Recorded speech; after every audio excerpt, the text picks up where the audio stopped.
Shalom Aleichem, Assalamu Alaikum. Welcome to 2nd Chronicles, chapter 25, in which there are 28 verses. Beginning in verse 4, we have an omission of according to the covenant of the law. It's not simply the Torah or the law.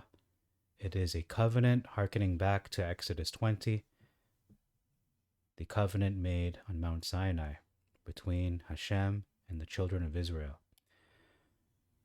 In verse 5, we see an interesting difference. It says, captains of hundreds and thousands in all Judah and Jerusalem versus Benjamin in the Masoretic. It goes on to say, those who are holding spear and shield versus that could handle spear and shield. In all honesty, the Hebrew for the word handle is to take hold. To handle, it can also mean to wield. So in this case, the Masoretic makes a little more sense because they're not simply holding the spear and shield, they're able to wield and, yes, to handle these weapons. Verse 8. Again, it's a difference of being able to discern what the translators were interpreting. It's based on the translation into English. Verse 8. For if thou shalt undertake to strengthen thyself with these, talking about the host of Israel and the sons of Ephraim, verses, but if thou wilt not go,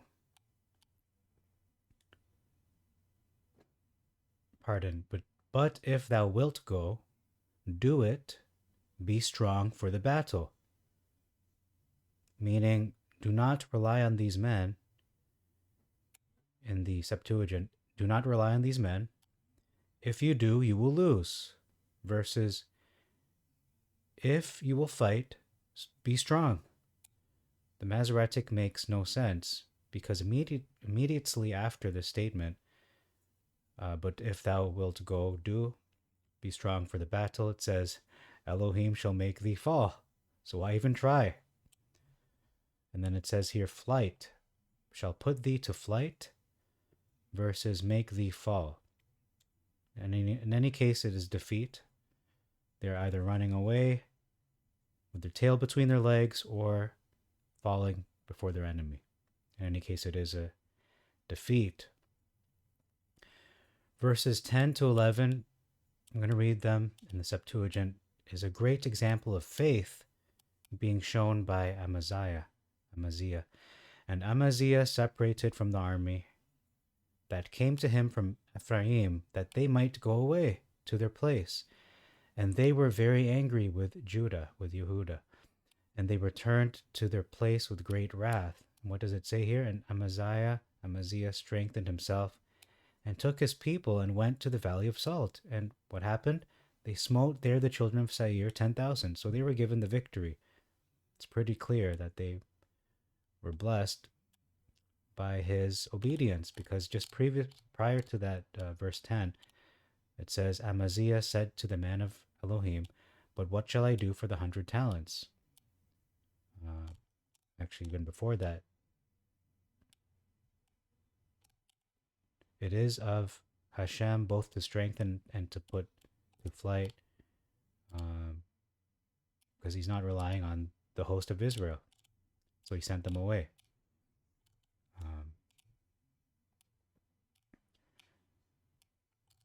Where's the instruction to let them go? Oh, here, let not the host of Israel go with thee. So there you go. Don't let them go with you. Send them away, essentially. That's how he decided to resolve this. Okay, so that's verses 10 to 11. Verse 12, talking about how the children of Judah took 10,000 prisoners, and then they brought them to the top of the precipice. They cast them headlong. I'm thinking head first, but it just seems to be throwing them off the cliff, the precipice. versus down, cast them down.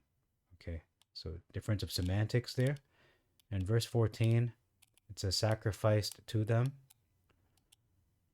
versus burned incense unto them. So which is it? Burning incense? No, they're sacrificing perhaps animals, perhaps food. We don't know exactly what they sacrificed. They were making sacrifices.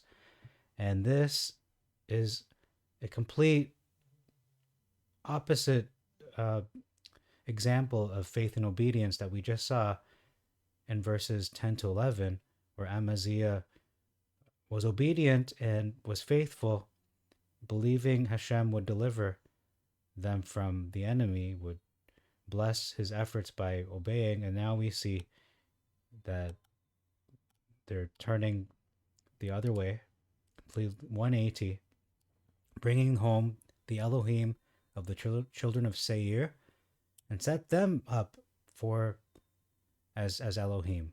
This is Amaziah doing this. And he bowed down before them, and so did, I would imagine, those with him. And he, Amaziah, sacrificed to them. Okay. Verse 16, so you can see it's a roller coaster ride.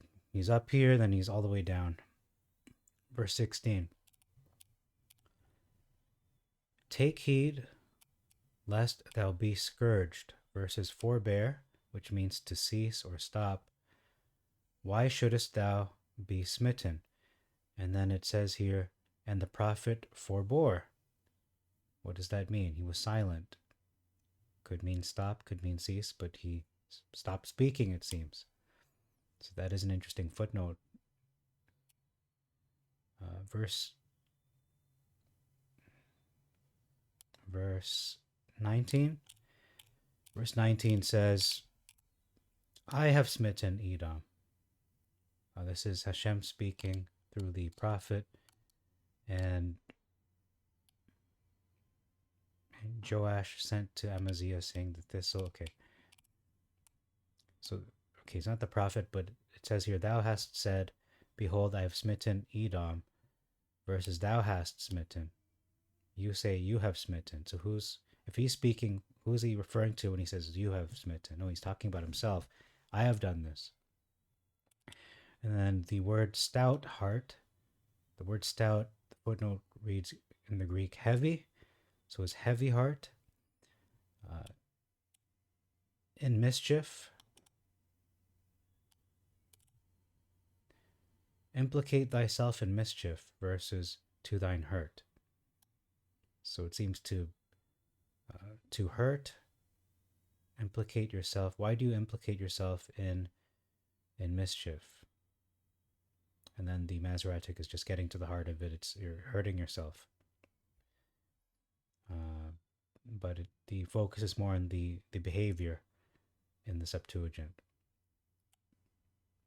Verse 24, talking about the hostages. It says,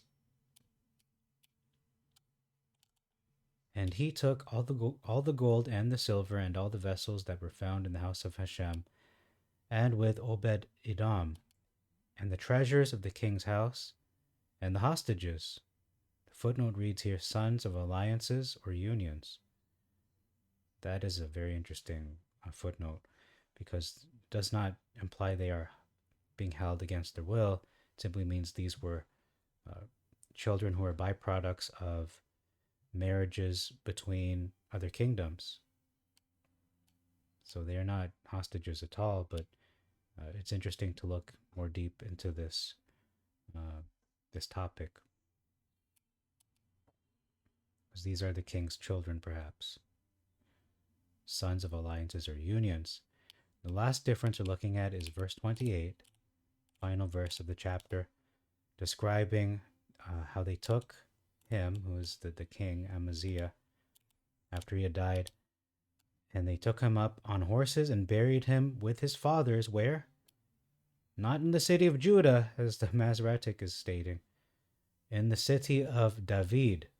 The city of David, that's an important distinction. Although it does belong to Judah, it's more specific. It's a more specific area, the city of David. So thank you very much for your time. Till next time, I bid you all Shalom Aleichem, Assalamu Alaikum, Irini Mazisu, Pax Vobiscum, peace be unto you, and Maranatha.